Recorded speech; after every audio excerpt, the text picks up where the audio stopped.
بسم اللہ الرحمن الرحیم۔ السلام علیکم۔ ایک روز حضرت جبرائیل علیہ السلام تنہا بارگاہ رسالت صلی اللہ علیہ وسلم میں بیٹھے ہوئے تھے کہ اچانک آسمان کا دروازہ شق ہوا۔ نبی کریم صلی اللہ علیہ وسلم نے دیکھا کہ جیسے ہی آسمان کا کنارہ شق ہوا، جبرائیل علیہ السلام سمٹنا شروع ہو گئے، سر زمین پر رکھنے لگے، یعنی اس قدر جھکے کہ یوں لگتا تھا گویا سر زمین کو لگ رہا ہے، اور ان پر تواضع اور عاجزی، خوف اور گھبراہٹ کے آثار نمایاں ہونے لگے۔ حضرت جبرائیل علیہ السلام اسی حالت میں تھے کہ انسانی شکل میں ایک فرشتہ حضور صلی اللہ علیہ وسلم کے پاس نمودار ہوا۔ فرشتے نے عرض کیا، اے محمد صلی اللہ علیہ وسلم، آپ کا پروردگار آپ پر سلام فرماتا ہے اور آپ کو اختیار دیتا ہے کہ آپ چاہیں تو آپ کو بادشاہ پیغمبر بنا دیا جائے، اور اگر آپ چاہیں تو آپ بندہ منچ پیغمبر کی طرح زندگی بسر کریں۔ اس فرشتے نے جب یوں اللہ عز و جل کا پیغام پہنچایا تو حضور نے کچھ توقف فرمایا اور سوچنے لگے۔ بالآخر سامنے گردن جھکائے عاجزی کے ساتھ بیٹھے حضرت جبرائیل علیہ السلام کی طرف دیکھا۔ حضرت جبرائیل علیہ السلام سمجھ گئے کہ حضور صلی اللہ علیہ وسلم اس معاملے میں مجھ سے مشورہ طلب فرماتے ہیں۔ عرض گزار ہوئے، اے اللہ کے رسول صلی اللہ علیہ وسلم، بندگی اور عاجزی اختیار فرمائیں۔ حضور صلی اللہ علیہ وسلم نے آنے والے فرشتے کو جواب دیا کہ میں بندوں کی طرح زندگی بسر کروں گا، مجھے بادشاہی نہیں چاہیے۔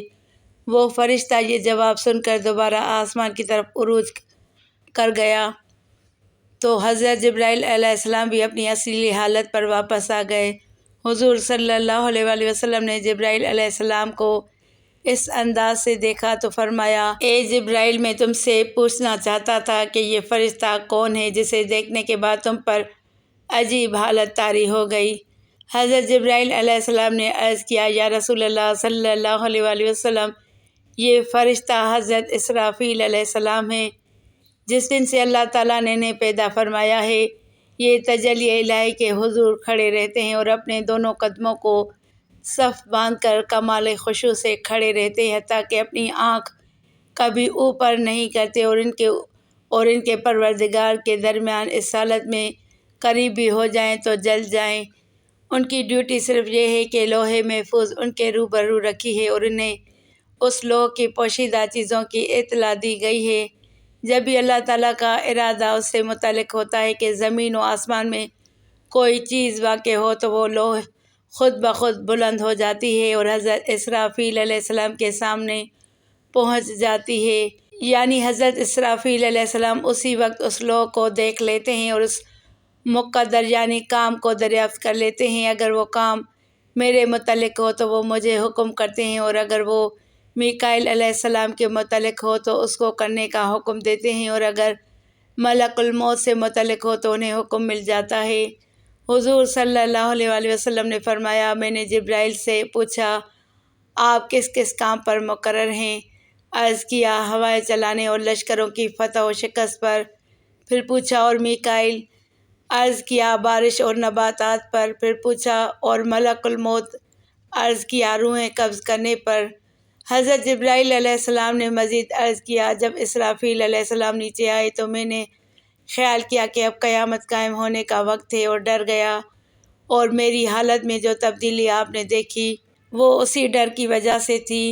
حضرت اسرافیل علیہ السلام اللہ کے وہ معزز فرشتے ہیں جو اپنے منہ میں سور لیے ہوئے ہیں کہ جیسے ہی انہیں حکم ہوگا یہ سور پھونک دیں گے اور یہ قیامت قائم ہونے کا دن ہوگا۔